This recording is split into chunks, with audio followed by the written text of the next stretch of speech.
Now on CoastTV News. A bombshell announcement. Representative Stell Parker Selby has resigned. We have reaction to the resignation from her Sussex County district. I just kept thinking she would be coming back, and so she's not. It's dangerously hot, hot, hot. We're lucky that we have the breeze off the ocean. How long it'll stay that way? The dangerous heat and extreme warnings will stay in effect for at least one more day. This is CoastTV News at 6. People who live in the 20th District will have representation again. We weren't convinced that they were doing the right thing, but I think that we're satisfied now. Good evening. I'm Madeline Overturf. And I'm Charlie Sakaitis. Welcome to our News at 6. Sussex County Representative Stell Parker Selby resigned this morning. The resignation comes after Parker Selby was absent all 6 months of the current legislative session and after months that CoastTV was trying to get answers for the people of the 20th District. The resignation came in the form of a letter from Stell Parker Selby herself. In the letter, Parker Selby writes, "I have made the incredibly difficult decision to resign from the Delaware House of Representatives effective immediately." Parker Selby goes on to say, "I can no longer serve this district with the full energy, presence, and focus it rightfully deserves." And let me read you another part of the letter I have here. It says, "Public service was never about the spotlight." She goes on to write that she stood up for the values we share and the voices that too often go unheard. This is the area here that Parker Selby represented going back to 2022. It encompasses Lewis on the east side of the district, over to Milton and Harbison on the west side. Those areas are home to over 23,000 registered voters. CoastTV News reporter Emma Aiken is live now. Emma, some of those voters say they expected the resignation. Charlie, I'm in Milton in the western portion of District 20, and we spoke with people here today, and we spoke with people in Lewis in the eastern portion of District 20, and this is what they had to say. I just felt like maybe just recently I think that she should have resigned because she's not helping us any, and that's too bad, but she needs to work on her health.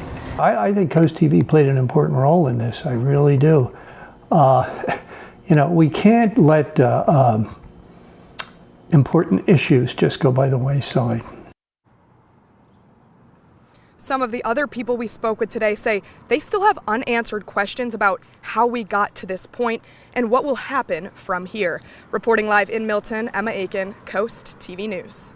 After refusing to answer interview questions from CoastTV in the past few weeks, Delaware Governor Matt Meyer today said this: "Stell reminds us all what true public service means through her passionate advocacy for civil rights, education, health care, and the well-being of Delaware families," end quote. And the Speaker of the House, Melissa Minor Brown, paid tribute to Stell Parker Selby, acknowledging how Parker Selby broke barriers as the first Black representative from Sussex County, also writing, "We will all miss her voice and calm presence in our chamber." We now turn to Republican leadership in Dover. In the past, Republicans called for Parker Selby to resign if she was unable to return. Today, House Minority Leader Tim Duke says they care for her and the people in the 20th District. First and foremost, we wish her the very best and hope and pray that she has a full recovery in the future. But we also acknowledge that we have to move forward with this election for the people of the 20th District. Here's a map of District 20, which is now officially vacant. To the north is District 36. Representative Brian Shoup says people in District 20 have called him well before Parker Selby resigned, saying they need help and were not getting answers.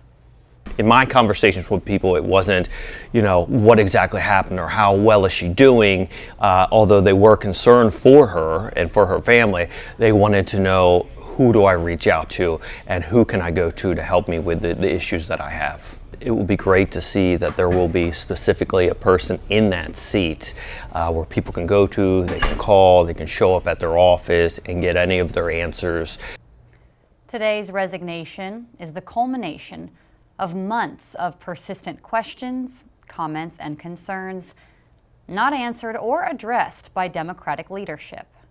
Let's get you caught up on how we got to this point. Here's the last time Stell Parker Selby was seen at a major event, Return Day 2024. In December, Stell Parker Selby now admits she had a serious medical emergency, which politicians confirmed to CoastTV News was a massive stroke. When the legislature resumed in January, Parker Selby's seat was empty. It remained empty the entire 6-month-long session.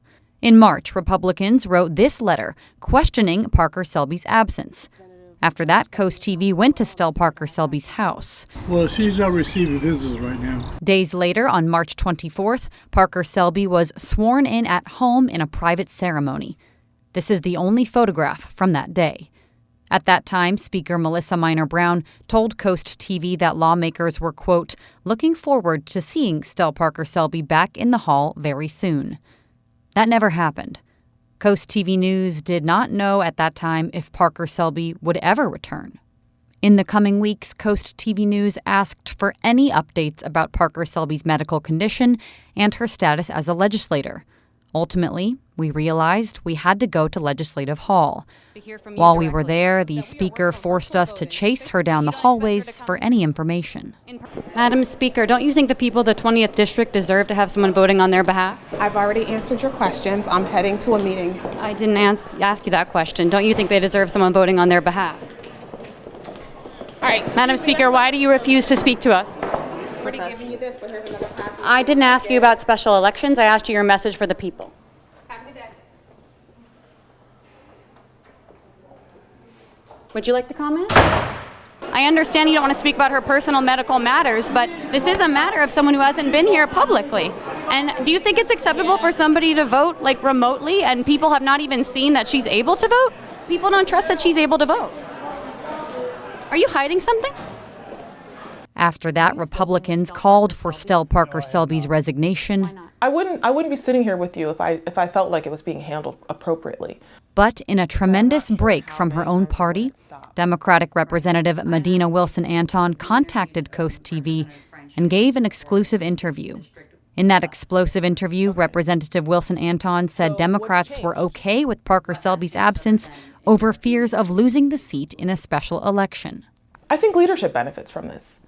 I do. And I think there are people in my party who think that this is best because they want the seat to stay Democrat, which I think is disgusting. She went on to tell CoastTV about lawmakers proposing to park in Parker Selby's parking space to hide her absence, and that the Speaker of the House's comments to CoastTV about the possibility of virtual voting was a bold-faced lie. It's like, if you would just deal with this situation with transparency, then everyone else can go about their jobs, right? Like, we have staff here that are so dedicated to our constituents, and they're tied up in dealing with answering questions that should have been answered weeks, if not months ago. And that leads us to where we are today. What is next is a special election in District 20. Let's now turn to CoastTV News anchor Christina D. Robertus in our newsroom. Christina, the Speaker of the House must act to call for a special election. Yes, Maddie, House Speaker Melissa Minor Brown can issue a writ of elections up to 10 days after the District 20 seat becomes vacant. So that's from today, June 24th, until July 3rd. Now, once that happens, then the date of the special election would be finalized. It has to be within 30 to 35 days of the writ of elections being issued, and candidates can file only once that writ is issued. As for the candidates in the special election, Nikki Miller is expected to run as the Republican contender. Miller lost to Parker Selby in November by just 275 votes. Miller told us today she was already preparing to file for the 2026 race, but now intends to run in the special election once it is finalized. On the other side, several well-placed sources tell CoastTV they think Democrats will put up current Cape Henlopen School Board member Bill Collick for the special election. We did reach out to Collick today. We have not yet heard back. However, if Speaker Melissa Minor Brown does not issue a writ of elections within the 10-day period, Governor Matt Meyer is also able to do so once the legislative session ends on June 30th. Back to you guys. This story is not over. We will continue to request a sit-down interview with the Speaker of the House, Melissa Minor Brown, to see if Democratic leadership will try to pass a bill governing long-term absences in the future. Will they add virtual voting to their rules, as the speaker told me? We'll keep asking questions.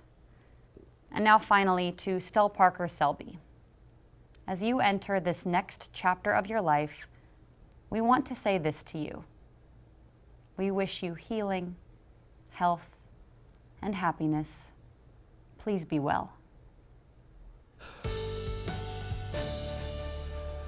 In Milford right now, we have 97 degrees. The dangerous heat that we've been dealing with continues to be just that dangerous. In fact, now we have a newly upgraded record in Georgetown. Now we reached 100 degrees just before the 5 o'clock hour. And so we're at 101 Willards, 103 in Redden, and 98 degrees in places like Milford, Seaford, Bridgeville, Harrington, Greenwood, and Laurel. Now we are currently holding at 102 in Redden, 96 in Georgetown. But what does it feel like? Triple digits all across the board, particularly in the inland areas like 114 in Milton, 112 in Redden, 111 in Seaford, 113 Ocean Pines. So the active heat warning for our area will stay in effect for tonight and carry right on into Wednesday. Now, the question is, what happens after that? We'll talk more about that in your full forecast. Till then, back to you, Maddie. Paul, thank you. We're just getting started. The latest in the NBA, how trades right before the draft are affecting our local teams. And the current extreme heat will continue to be our biggest concern over the next 24-hour period, and you need to hear about what's happening with the air quality.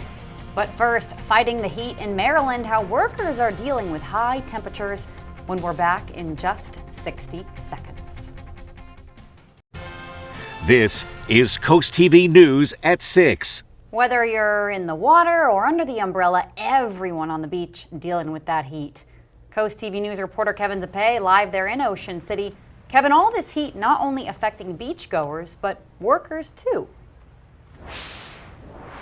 Maddie, if you were outside today, you definitely felt the heat. Now, we talked to a couple people at the beach and along the boardwalk who told Coast TV that there was less of a crowd because of the weather.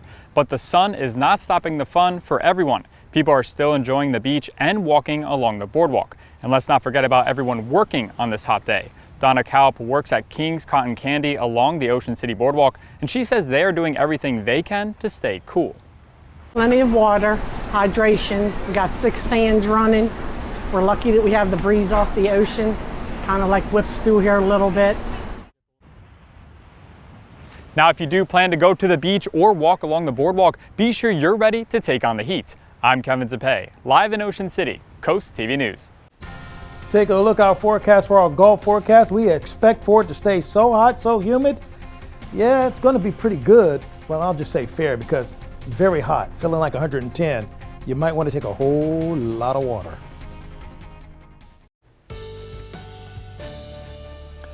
This dangerous heat and the extreme heat warnings will continue for yet another day, so I need you to be very weather aware of your surroundings and what's going on with you, not only as it pertains to the heat, the humidity, the air quality is now a concern, along with the ultraviolet index. So we'll have 4 levels to this thing, so let's go ahead and walk through it. It's 102 Lewis. We're going to drop to 90 when the sun goes down and we stay clear. 99 right now for in the high, but we actually registered 100. It's still actually being processed at the National Weather Service, but we received a 100 degree, the new record for us in Georgetown today. Now, we stand at 102 in Redden, 98 Seaford, but it feels like 105, for example, in Easton, 104 in Georgetown, and it feels like 102 in Assateague. Extreme heat warning bothering us to the point of 110 for the heat index. That's what we're talking about for St. Martin, Berlin, Ironshire, Libertytown, Truett. Not only there, throughout inner portions of Sussex, along Highway 13 in places like Bridgeville, Seaford, Laurel, and Delmar, but also Pepperbox, Millsboro, Selbyville, Georgetown. This stays in effect until Wednesday evening at about 8 o'clock. Also in the midst of this is Trapp, Cornersville, Cambridge, Bucktown, and Linkwood.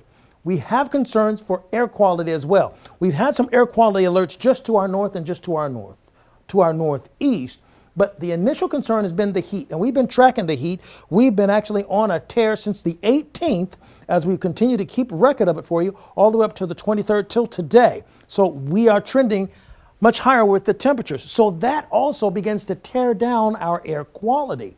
We're looking at moderate. Now, we were all green yesterday. Now we're starting to see some yellows, and we're picking up a couple of oranges indicating unhealthy for sensitive groups. Don't be surprised if we're listed among that number. Just to give you a reference, look at where we're supposed to be, 86. But we've been skyrocketing beyond that on a pretty steady basis. Tomorrow won't be different. 92, for example, in Dewey Beach, 93 Lewis, 90 Bethany Beach, 93 Chincoteague.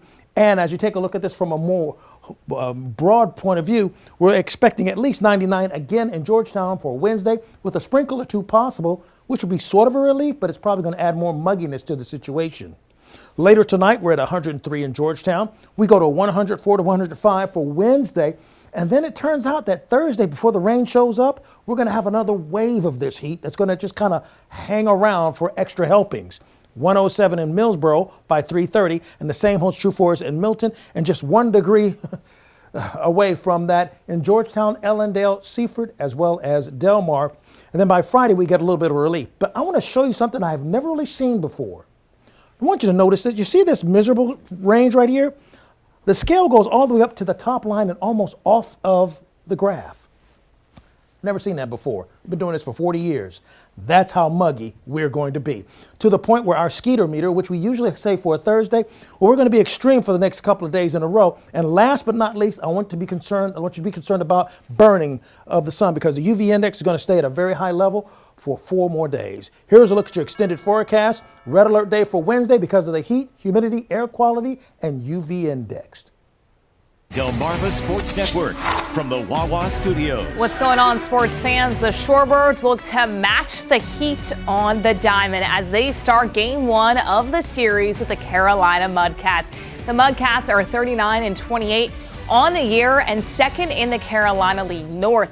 For the Shorebirds, they look to make up some ground in the same division, sitting at 27-42 overall. Delmarva had a tough road stand against the Hickory Crawdads, only coming out on top in one of those contests in a 6-game stand. Yeber Cartaya will get the start for the Shorebirds. He comes in at 1-3 overall with a 4.38 ERA, and he looks to get a little bit closer to 500 in his win-loss record. We will have this game live on the Delmarva Sports Network tonight, first pitch at 7:05 p.m. To the NBA, the New Orleans Pelicans are trading C.J. McCollum, Kelly Olynyk, and a future second-round pick to the Washington Wizards for Jordan Poole, Sadiq Bey, and the number 40 pick in this year's draft. The Wizards shifting to a more veteran player in C.J. McCollum, while the Pelicans bring in young talent in Bey and Poole. The Washington Wizards make this move before they will select the 6th overall pick tomorrow night in the 2025 NBA Draft. Have a great night, everybody. Clear for right now, temperature staying in the 80s in Ocean City, but we do have the extreme heat warning that is in effect for the entire Delmarva Peninsula. Bracing for that, bringing 110 for the heat index, and along the coast, we're looking for a heat advisory, watching out for 105. So 105 versus 110, that's the difference between the two. Our umbrella giveaway winner is Caroline Lender. Keep up with your forecast by calling our weather line. And finally, here's a look at your exclusive 10-day forecast. We have another weather alert day. That's for Wednesday because of the heat, humidity, as well as the UV index, and now the air quality is a concern. All right, Paul, thank you, and thanks for joining us here for Coast TV News at 6. For more news, more local weather, download our Coast TV News app. The NBC Nightly News is up next. And we'll see you later tonight for Coast TV News at 11. Have a great evening.